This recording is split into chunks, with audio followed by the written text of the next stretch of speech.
There is a lack of understanding across Britain of how the structures of racism function and how those structures have existed across history. And without having a foundation to understand the histories of British racism, it's impossible to understand the complex realities of racism today. In these two videos, we're going to speak to academics from around the university to help us examine the history of racism and track their impact on modern Britain.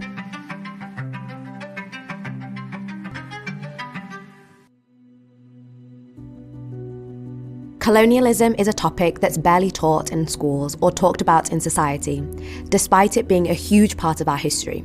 But it's a history that happened surprisingly recently, and its effects are still being felt today. So before we start, what actually is colonialism? I think that's a very, very interesting question, and it's also very loaded. A very big question, and not perhaps as straightforward as we might think.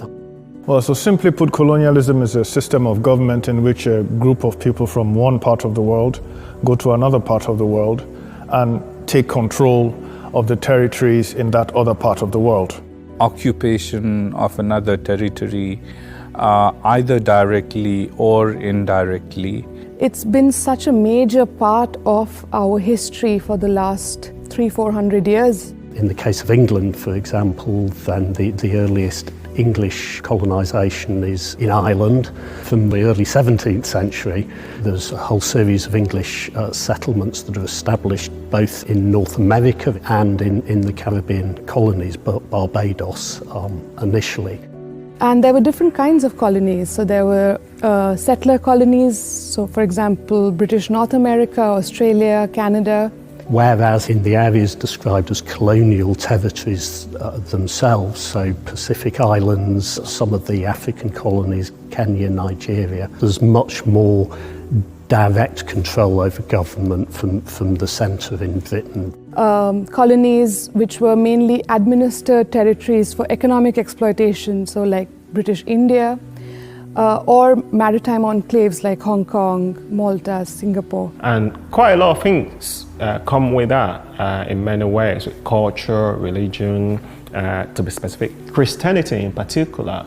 But it's very much about a process of economic exploitation. And so raw materials and products are being garnered from colonial territories. You know, for example, the Industrial Revolution in this country was kind of driven by resources that came from the colonies. So when we say colonization, it doesn't just mean sitting in or just taking of resources. It's complete change of certain people's life. There are almost very few parts of the world that weren't touched by it. In terms of direct rule, they ruled only about 30 to 40%, but they ruled a lot of other areas indirectly. It will come to somewhere around 80% actually. Colonialism was a brutal system whereby many lost their homes and lives. It created mass displacement, humanitarian crises, tensions over territory, and ultimately changed people's lives.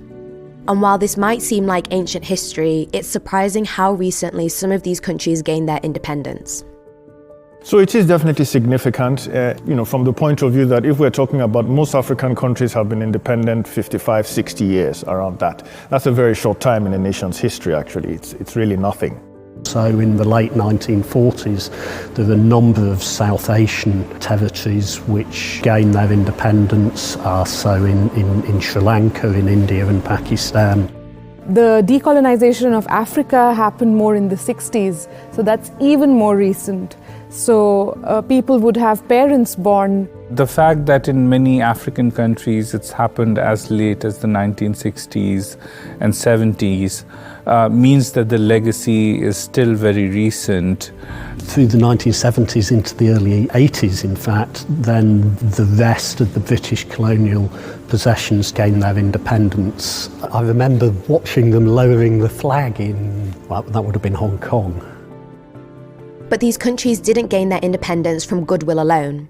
Huge amounts of resistance, ranging from political movements to armed uprisings, were needed to gain their independence.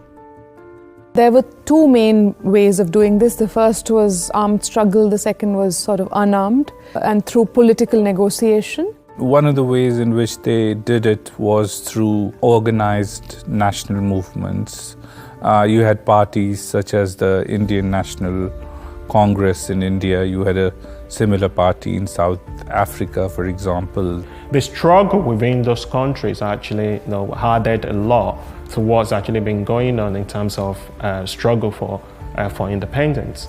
By the 30s, 40s, and certainly by the late 40s, early 1950s, there was already a significant group of intellectuals, usually, in many African states who started contesting the whole concept of colonialism and saying, look, this has to come to an end. Political negotiation went hand in hand with mass civil disobedience, sort of non-violent protest pioneered by Gandhi under the Indian National Congress. But it would be wrong to say that this is the only form of challenge to imperialism and colonialism in India. We also had very strong movements of strategic violence. There are a number of clear kind of set-piece events that many of us will have heard of. So the so-called Indian Mutiny, which indeed has a very significant impact. There are a range of other violent uprisings, civil unrest, military combat. So I think it's always a culmination of these factors, because those who are pushing through violence will jolt the administration into a response, and then those who are professing non-violence will also get an edge. But even when these countries gained their independence a few decades ago, it was not an easy path to build back their country. What really matters is that a lot of these countries started from, with incredible obstacles in front of them. So colonialism was an exploitative system, an economically exploitative system, which essentially wanted territories that would supply cheap raw materials to fund British economic growth. That model of economic dependence has continued up till today. And 60 to 70% of African exports to Europe remain raw materials, primary products, whereas around 70% of European exports to Africa are finished products, manufactured products, which are of course more expensive products, more high value products. So that economic structure of the relationship has remained. So it's interesting that with formal political independence, how much of this cultural imperialism can be seen to change. So in India, English is still the language of mobility. If you can speak in English, you can mask your low social origin. So if you can speak in good English, you can climb the rungs in society. And it's no surprise we aren't talking about this. As the colonies gained their independence, attempts were made to erase this history by destroying and hiding documents. Even today, we don't know the full extent of the damage done by the British Empire. So after all this, what are the lasting effects of colonialism? Wow. I mean, when you ask that question, my heart just really beat very fast. That is what makes somebody like me, we're talking about life. It's very, very difficult. It defines people. It's almost very difficult to detach colonialism from race or racism.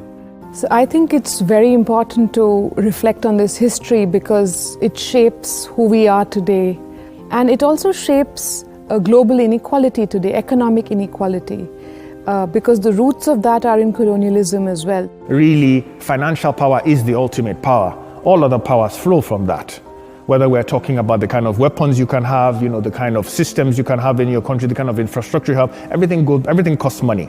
We have the huge domination, especially of former colonial powers who tend to be the richest countries even within the West. And then within here, if we look at Britain, you'll find that, for instance, median household wealth in white households is roughly around £300,000, I think. Whereas in black African households, it's around £34,000. So you see that difference I'm talking about.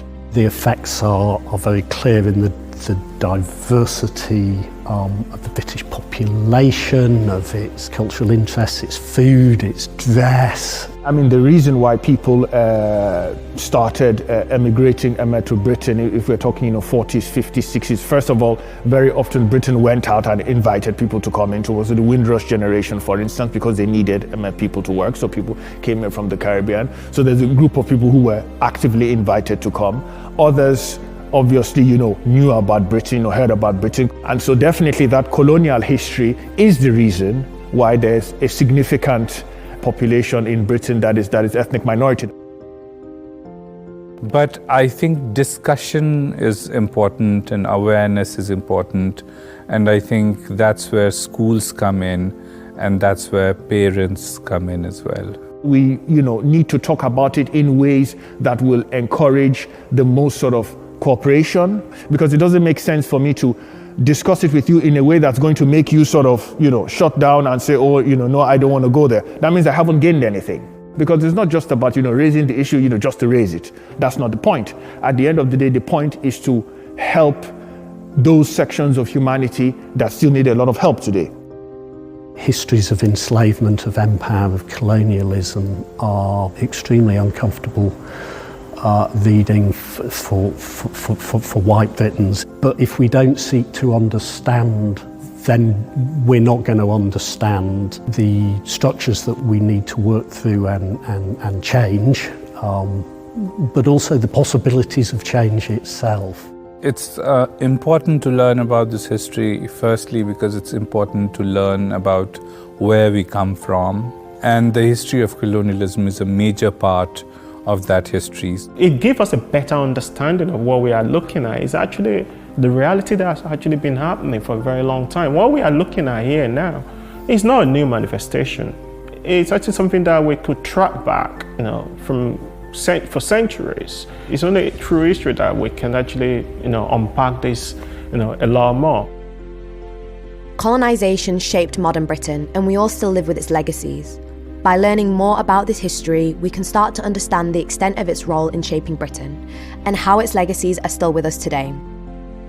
It's important for us to continue exploring the history of the British Empire, so you can create a fuller picture of its impact on us.